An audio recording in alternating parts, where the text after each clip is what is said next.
Hello and thanks for tuning in for this edition of Stratfor Talks, the monthly podcast where we give you a behind-the-scenes look at some of our analysis and global affairs. I'm Ben Sheen. And I'm Marla Moore. And we're your hosts for this show. Our show today is divided into two segments. First, Europe analyst Adriano Bosoni will join us with perspectives on Greece and why it's not just the economy, but Greece's geography that poses a threat to Europe. Then we'll be chatting with science and technology analyst Rebecca Keller about new technologies that eventually could have a big impact on farming. And as a reminder, if you'd like to subscribe to our free podcast feed, you can find us under Stratfor on the iTunes Store. You can also follow us on Twitter, where we're at Stratfor, or connect with us on Facebook as well. Greece and the state of its economy is a topic that's never far from the headlines these days. But beyond the debts and the bailout talks, there are larger issues linked to Greece's geography that have the potential to affect Europe for years to come. And bringing us some first-hand perspective on the issue is our Europe analyst, Adriano Bosoni. Now, he's recently been in Athens, actually at the heart of the matter, but he's now on the line from Frankfurt, Germany, which is, of course, the other main actor in the Greek debt crisis. Thanks for making the time. Thank you. One of the things that we pay close attention to at Stratfor is the significant impact that geography can have on the size and shape of a country's economy. The crisis in Greece has been a pretty remarkable example of that point in relation to Germany and other states in Northern Europe. So, Adriano, I wanted to ask, if for our listeners, you might just start by sketching out just what that geography entails for Greece and how it's contributed to the financial weakness we see today. Well, we cannot think of Greece without thinking its geography. And when we look at Greece's geography, one of the first things that we see is fragmentation. Greece is located in the southernmost part of the Balkan Peninsula, which is an extremely mountainous peninsula. And when you visit Greece, I actually traveled from Thessaloniki to Athens by train last year, and you see a very narrow coastline which suddenly becomes a very mountainous geography. And that's the first thing that you see. And the second thing that you see is obviously islands, thousands of islands in Greece. As a result, Greece is largely insulated from mainland Europe, which has been, for the Greek history, both a blessing and a curse. A blessing in the sense that the Greek territories were traditionally easy to defend, while their proximity to the sea allowed them to communicate with each other and to trade. But this geography also produced fragmentation, as I was saying before. If we, for instance, think about ancient Greece, classic Greece, we clearly see a landscape of city-states instead of an empire, like the Roman Empire. So there was a Greek civilization, but we had Athens, we had Sparta, we had all those city-states that shared some common characteristics, but did not really constitute a proper empire. And the curse is also in the sense that land-based transport routes to mainland Europe were very difficult traditionally, so Greece did not have many opportunities to trade with regions to its north, while at the same time this mountainous and jagged coastline leave little room for fertile valleys and plains, which difficult large-scale agriculture. So if we combine this lack of large areas of arable land and poor land transportation conditions, then we understand why Greece has traditionally struggled for capital formation and to build a modern integrated economy with a central government. And still to these days, we see these factors still factoring in when we take a look at the state of the Greek economy. Which is kind of ironic in some ways when you think about it, because as you mentioned, Greece is the originator for a lot of the common concepts and institutions that we take for granted today. When you think about political discourse, the evolution of democracy, and a lot of the Greek philosophy that actually informs to this day the way we think. How do you think that historical background has actually affected the Greek thinking today? And do you think it's maybe reinforced or even harmed the institutions that exist in Greece itself? And that's clearly something we think about here, the strength of a country's institutions. Yeah, that's a key question, because even if the gray economy or the off-the-books economy is very hard to measure and there are very different scales and studies trying to assess the size of the gray economy, it's generally believed that about a quarter of all economic activity in Greece is done off the books. And this is linked to historical reasons, because in Greece there's a general mistrust of authority, which is a result of a very localist sentiment, which is related to the fragmented geography that I was mentioning before, and centuries of invasions and foreign control. We need to keep in mind that Greece has traditionally been invaded by foreign powers, from the Roman Empire to the Ottoman Empire. And if we take a look at Greece's modern history, the first Greek king was actually appointed in London by the United Kingdom, France, and Russia, and it was a Bavarian prince who had never been to Greece before. So this is just a little anecdote, but it gives you a sense of this permanent dependence on foreign powers and this permanent mistrust of authority that is a very common in Greece. But in more modern times, we also see this perception of political corruption, low satisfaction with public services. So if you talk to the Greek people these days, you see strong horizontal loyalty, very strong community links, but at the same time lack of vertical trust, in the sense of trust of the authorities and trust that the money you pay for taxes is gonna be used in a useful way. And if we take a look at the gray economy, it's interesting because in times of crisis, it kind of operates as a safety net, because people don't pay taxes to a certain extent, that they have some extra money to cope with the crisis. But at the same time, it's obvious that the gray economy undermines state growth, it undermines government revenue.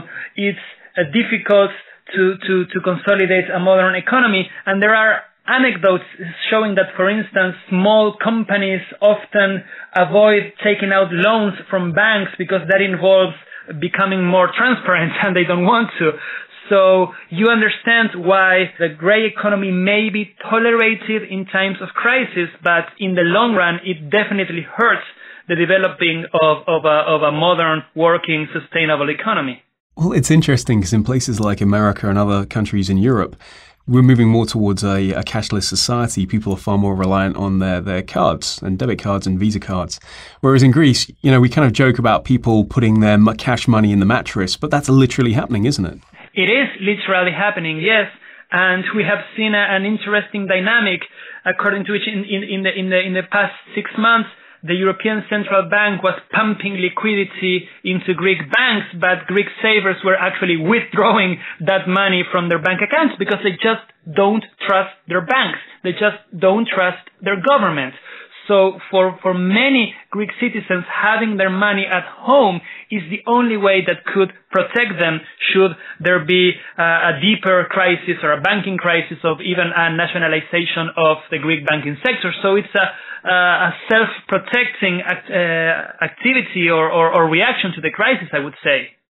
I'd like to return to something that you mentioned just a bit ago in terms of both geography and the gray economy, because if you consider that geography is comprised of thousands of islands, which I would imagine border security and maritime security in that geography is rather difficult for a country like Greece to enforce, especially given their financial duress. That really connects to another one of these really big issues that we've been seeing playing out in the news over the past several months, which has to do with human trafficking and the flow of migrants coming north out of places like Libya through weak countries like Greece and on further into Northern Europe. And this has rather large implications for countries at every point in that supply chain, wouldn't you say?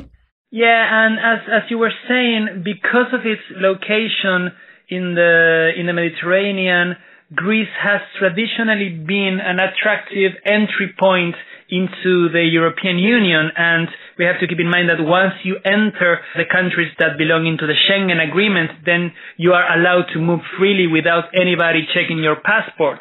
So this has been the case for a very long time, but in recent times we have a combination of two factors. On the one hand, we have crises in Syria, Iraq, and other places in the Middle East, while we also have instability in Northern Africa, most notably in Libya. So we have seen in the past 3-4 years a notable increase in the arrival of asylum seekers and people looking to apply for the refugee status in Europe. And Greece, because of its location, has been an entry point. The thing is, Greece is facing its own crisis, which means that the conditions and the resources that Greece has to cope with this crisis are very limited.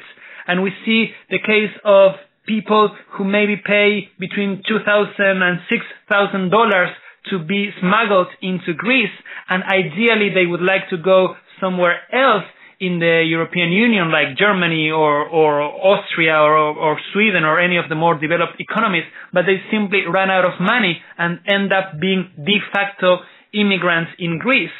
And there are obviously no jobs in Greece, and people are very scared and people are very fearful of the future, and that partially explains the electoral growth of neo-Nazi parties such as Golden Dawn in Greece, which is using the immigrant crisis for political reasons, but also, to a certain extent, moderate parties have been using the threat of immigration for political reasons. So it's a very, very fragile combination that we see in Greece these days, which is a country that is receiving massive amounts of immigrants while at the same time going through a very deep economic crisis. So Adriano, as you mentioned, the immigration crisis is something that not only affects Greece, but it affects Europe as a whole. And clearly, as an entity, Europe is straining under the pressure, and it's very hard to maintain this sense of solidarity when you have different countries with diverse opinions over how best to tackle the immigration crisis. Clearly, Italy has contributed a maritime component to try and interdict immigration on the high seas, but that's only a part of the problem. How do you think other countries in Europe are actually trying to tackle this crisis, and what strain is it actually putting on the European entity itself, Adriano? So, Greece is not the only country that is dealing with immigration pressure these days. As you were saying, Italy, Malta, and other Mediterranean countries are seeing a massive increase in the arrival of immigrants by the sea. And they are pushing the European Union for a comprehensive solution or a comprehensive approach to the immigration crisis. There's a key issue here, which is the way the immigration system works in Europe. According to existing regulations, the country of first entry of the asylum seeker is supposed to take care of the asylum application. That puts a huge strain on countries in the European Union's external borders. And that's why Italy, Greece, and others have been pushing for more solidarity in the distribution of immigrants. And we've seen in the past few weeks how the European Commission tried to impose mandatory quotas of immigrants in Europe, and the idea simply failed for the simple reason that countries do not want to be given a mandatory quota, and all the EU could do was to decide voluntary targets. And that's one of the many issues these days that are showing the lack of solidarity and comprehensive approach to its crisis in Europe. And as you were saying, this is putting a significant strain on the Schengen Agreement. We have seen, for instance, countries such as Austria or France accusing Italy of not fingerprinting all the immigrants that arrive in the country so they can move somewhere else in Europe. We have seen the Hungarian government announcing that it would build a fence in the border with Serbia to prevent the arrival of immigrants from the Balkans. We have seen constant conflicts between the British and the French government because of immigrants trying to cross the English Channel through northern France. So this is probably the next battlefield for Europe, which is the battlefield over the future of Schengen, the future of the free movement of people in Europe, the future of the political integration of the European Union. And to a certain extent, this is linked to the discussion between Northern Europe and Southern Europe about what the future of the European Union will look like. If so much pressure is being put on the Schengen Agreement itself, what would the future look like if, we've had lots of discussions in the past about, the option of a Grexit? What does it mean for someone to leave the Eurozone? No one knows the answer to that. What does it look like for someone to have their membership in the Schengen Agreement revoked? What would happen then? Well, you are absolutely right. Greece is a particularly important country because the EU simply cannot afford to have a black hole in its southeastern border. If you take a look at the map, you will see instability in Syria, instability in Libya, political problems in Turkey, and Greece is just in the middle of everything, and it's the southeastern border of the European Union. So the EU cannot afford to have fragile and politically volatile country in its southeastern border because, as we were saying, Greece is an important entry point for people and for goods into the European continent. So we have seen in the past few weeks American pressure on the EU to find a solution for the crisis in Europe. We have seen French pressure over Germany to reach accommodation with the Greek government. We have seen internal disputes within Germany about what to do next with Europe. The German government is somewhat divided. We have Finance Minister Schäuble saying that the Eurozone is as strong as the weakest of its members and that a Grexit, even if it's a temporary one, should be allowed for the rest of the currency union to be stronger. And we have Chancellor Merkel defending a more geopolitical approach to the negotiations with Greece, saying that the EU and NATO cannot afford to lose Greece. So definitely Greece is much more important for geopolitical reasons than it would look if you just take a look at the size of the Greek economy when compared to the overall size of the Eurozone. So Greece is far more important than what it would look like at first sight if you just consider the size of its economy. Very much so. And it kind of makes you wonder just how long Brussels can go for fighting these fires that constantly seem to be popping up all over Europe. And it's as soon as they tamp one out, another one will pop up elsewhere, either economically or to do with immigration or collective defense or anything like that. I mean, Stratfor, we've always taken this somewhat slightly pessimistic view of Europe as an entity, saying that actually fracturing is to some extent inevitable. Do you think we're beginning to see these fractures deepen to the point where Europe perhaps will not be able to recover in the future? Yeah, after the Greek government reached an agreement with its creditors, we saw interesting developments in France and in Italy. Both Paris and Rome proposed in the past few days to deepen the process of continental integration, to create a government for the Eurozone, to create a parliament for the Eurozone. And it's very interesting because we see the German government and other northern European countries such as the Netherlands or Finland supporting the process of continental integration, but for very different reasons. The German government reacted to the proposals by the French and the Italians by saying that there should be a deeper political union, but only if there was a strict enforcement of rules, if there was finance minister for the Eurozone making sure that the targets on deficit and debt are respected, which is a very ironic development because we see Germany as the largest economy in Europe, as a country that for historical and geopolitical reasons is interested in keeping the Eurozone together, in preserving its alliance with the French. But at the same time, we see that Germany is a nation state, and like any other nation state on earth, wants to protect its own national wealth. So the German government wants to preserve its alliance with Europe, but at the same time it wants to prevent the Eurozone from becoming a transfer union in which wealthy countries in the north permanently subsidize poorer countries in the south.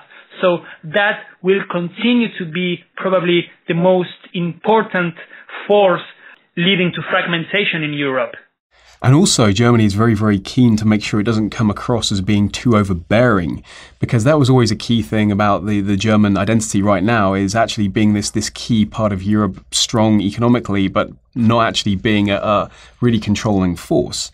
And it's put Angela Merkel in a really difficult position, because actually we've seen Germany start to be increasingly assertive when it comes to Greece, but it started to make other European countries feel a little bit uncomfortable. Given that Germany does have the past that it has, and all of its neighbors are fully aware of it and emotionally connected to that, to see Germany in a position where it's trying to cajole someone into doing what it needs them to do is been rather interesting, and I think that we're moving well past the cajoling phase at this point. And then Greece even tried to play that card with the war reparations, where they figured they could possibly get some money from Germany from World War II. I would say that probably the most interesting part of the Greek negotiations was that for a minute the German government seemed to suggest that Greece should be temporarily suspended from the Eurozone. And we can spend days and weeks debating on whether or not that was just a negotiation tactic by the German government, but it's very interesting that for the first time in 6 decades of European integration, we had Germany, the core country in Europe, suggesting that some parts, some aspects of the process of continental integration could be reversed. And it's interesting because one of the key mantras that we see coming from European officials is that Eurozone integration and continental integration is irreversible. And having the German government saying that at least some aspects and at least some countries could see actually a reversal of the process of continental integration was very, very notable. And I think this is making many governments scared and worried about what the future of Europe will look like. Looking out at Europe over the next handful of months, what do you see as the next key decision points, not only for Greece, but for the Eurozone as a whole? We are about to enter a very interesting electoral process. The two largest economies in Europe, France and Germany, will hold elections at the same time almost. The Germans have general elections in 2017, and so do the French. The French elections will be particularly interesting because if opinion polls continue to be the way they are now, the presidency will be disputed between a center-right and mildly Eurosceptic party and a nationalist, totally Eurosceptic party. So we may see for the first time in a long time a French government that wants to actually reverse the process of continental integration. And at the same time, we will see the conservatives in Germany pushing for stricter controls of fiscal targets in the Eurozone. We saw the conservatives in Angela Merkel's party pushing to keep a very hard stance on Greece, and we see the German conservatives voicing their concerns about the process of continental integration. So we will see a very, very interesting dynamic in less than 2 years. And besides from that, we continue to see the European Union breaking on its extremes. A Grexit is not completely out of the question. The Greek economy will remain to be in a very fragile situation. The Greek debt will continue to be unsustainable. There will continue to be room for anti-EU parties emerging and campaigning on the promise to leave the Eurozone. And we obviously have the British referendum on EU membership, which could happen between 2016 and 2017. So I would say that just like we began this conversation by using the word fragmentation to describe the Greek geography, I think that fragmentation will continue to be a key concept to understand the future of the European Union. It just sounds like we don't see light at the end of the tunnel yet for Europe for quite some time to come. Yes, I agree. And if we take a look at the big picture and we use geography to understand the political processes in Europe, we will see that the European Union was built on the promise of peace and prosperity in Europe. And fortunately, it still delivers on the former, but its achievements on the latter are a matter of discussion these days and are being questioned. And the European Union tried to overcome history and geography, and it tried to weaken the nation states. But we see that in times of economic crisis, the nation state reemerges, and that will probably continue to be the case for years to come. Completely, and to some extent that's always been the challenge for Europe, which is how do you have strong collective bonds when at the heart of all your members you have this very powerful national identity. Adriano, thank you so much for the time and such a fascinating discussion. We appreciate it. Thank you.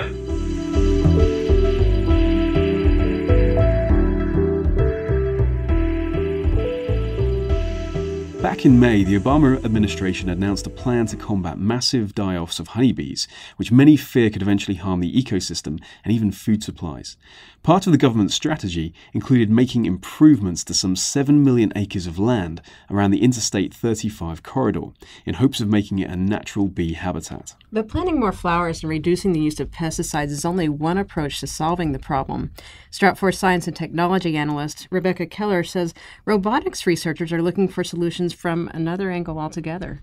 Yeah, so the bee problem isn't new at all. In fact, the last 5 years have all seen significant die-offs in the honeybee populations. They're not quite positive of the exact cause. I think there's a number of contributing factors, including pesticides, the climate, and other kinds of pollution. But the cause doesn't really matter. We need to fix the problem. And robotic bees are actually on the horizon. They're still probably a decade off before they can be really used, but you would use literally robotic bees, and they can be used to pollinate, automatically pollinate crops, so replacing what the honeybee's current role is. But that's just a small part, and a more distant future part of a greater movement in automated or precision agriculture that we're looking at to do more with less. With fewer resources and more people, we're going to have to increase the efficiency of our agriculture, not just here in the United States, but around the world. So what sort of things are we seeing at the moment then in terms of automation in agriculture? So you've got things as simple as using conveyor belts where you wouldn't have had those before. The dairy industry uses automatic milking already. But something that's really exciting that's probably going to take off here in the United States fairly soon are using drones in agriculture. So you think of drones with the military, but they really could have significant economic impacts in agriculture. Just the little small drones that you see, the consumer products, can be used to gather just a ton of data that the farmers can then use and synthesize to increase the yields, decrease the time they spend planting their crops, more efficiently apply fertilizers or water, just get more out of less from their crops. And the FAA just recently began allowing companies to fly these drones commercially on a case-by-case basis, so there'll be an application process. But before this year, the drone companies had to work with smaller farms on a pilot project and couldn't charge yet. But now that it can become an industry, there's the potential for this to really take off. We're seeing really a confluence of factors come together, aren't we? The proliferation of drone technology, the price point coming down, legal restrictions being relaxed enough to actually be able to use this in wide scale. So it's really a good time for drone technology to burgeon. Absolutely, and you're coming up on a time where it's going to become more and more necessary to increase this efficiency in agriculture as we see greater water scarcity throughout the globe, as we see increasing populations, increasing demand for imports of agricultural goods. So yeah, it's all converging at the same time. Well, it's really interesting. Just as a personal note, I come from a family where, my grandfather was a rancher for his entire life. And I think about the amount of time he spent driving. And if he had a drone to be able to assess situations, what a change in his lifestyle that would have made to have the technology bring him the information. It also is really important, I think, too, because absent migrant labor, farm workers are a declining segment of the American labor pool and have been for decades now. Yeah, and it's not, they're a declining pool of non-migrant workers. And then you've also got Mexico's shift in their demographics, which is increasing the cost point, which is a horrible way to say it, but increasing the wage rate of even the migrant workers. And so you're trying to minimize your costs, so you're going to try to decrease workers at some point. And that's, again, where automation comes in. It all comes back to doing more with less. So, to use the adage that every rose has a thorn, how is this going to affect rural communities where actually you have people who make a living from working on the land? Clearly, automation is going to mean less human operators. Do you think that's going to have an impact on countries or regions that have traditionally relied upon agriculture for employment? So it's going to start in the developed countries where you're already seeing the labor shortage, so it's going to be used to overcome a labor shortage versus replacing the labor. Mm-hmm. And then by the time it would reach that point, I don't think we're going to see robots replace humans anytime soon, as far as that's concerned. What about, you've mentioned several other technologies in a recent article that you did, and I was thinking today about driverless tractors because I don't know how many people may be aware of it. I recently learned that Google has been test driving one of its driverless cars here actually in Austin where we are. And that to me is, having recently been struck by a car, a slightly terrifying premise. But if he could test it in a field where it was just reaping corn, I think that might be such a safer alternative. I'm guessing if you can have an automated car drive in Austin, then it can drive anywhere in the world. So there you go. Yeah, There's a significant amount of automation already with tractors, so you can have two vehicles moving at the same time with a single driver, and there's a lot of GPS controlled laying of the seed and how the tractors or the grain collectors move.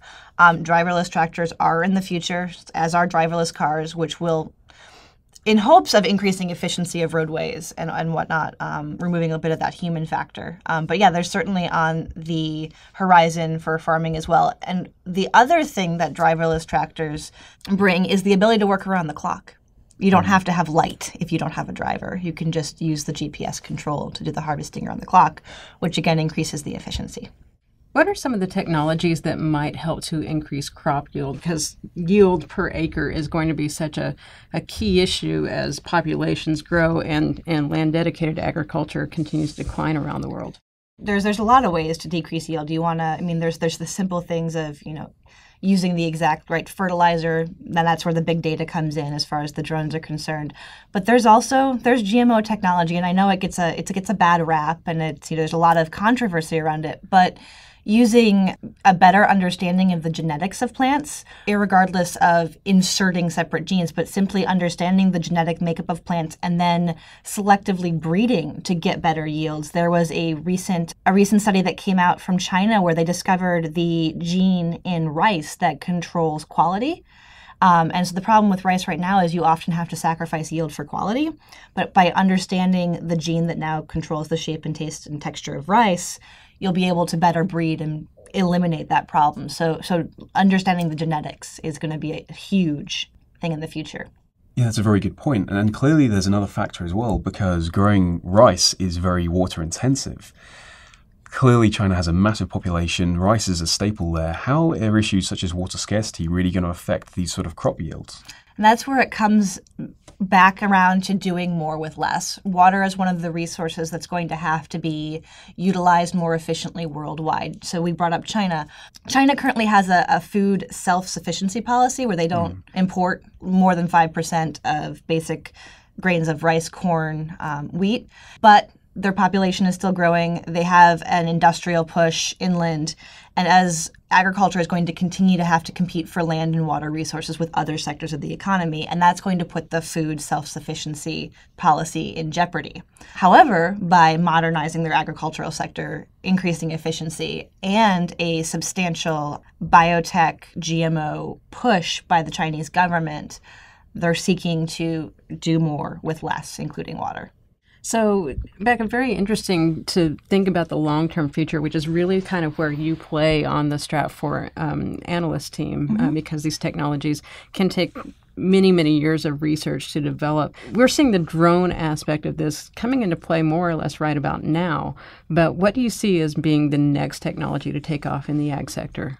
I think it all sort of builds on itself. The sensors will continue to have an iterative effect where they increase slowly and just sort of stepwise. The automated driverless kind of tractors that will be, in the future. And then you come up to you come back to the bees, and that's not just thinking of them as bees, but thinking of them as like miniature robotic swarms that can collect lots of data more efficiently than a drone could. So that would be another step, 2025-ish time frame. My understanding is that the Harvard researchers that have been heading up the RoboBee project really envision this as a long-term project, but also as a mechanism to help natural bees reestablish their foothold in the ecosystem. And this is a stopgap measure that can be used to help them do that. The interesting thing about these technologies is they don't develop in isolation. We're seeing multiple applications in the sort of defense sphere, space exploration. There's a number of ways in which autonomous systems, especially sort of networked remote systems, can be used, which is kind of cool. Absolutely. And the agriculture industry is not going to be the industry pushing this technology. There's such a small profit margin. They don't have the money to invest all the time. So they'll be relying on other industries to move forward the technology. So we'll more than likely see these things impacting the farming sector as price points make it feasible for them to adopt. Correct. Okay. All right. Well, Becca, thank you so much for taking the time. Absolutely. Thank you.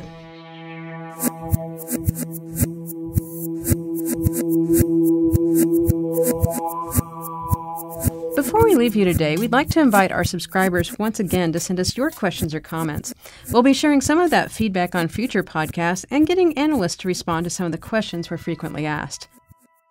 So if you have feedback to share with this audience, drop us a line at www.stratfor.com/podcast/feedback. Be sure to give us your full name and an idea of how to pronounce it, as well as the city and country you're writing from. We look forward to hearing from you. And that's our show for today.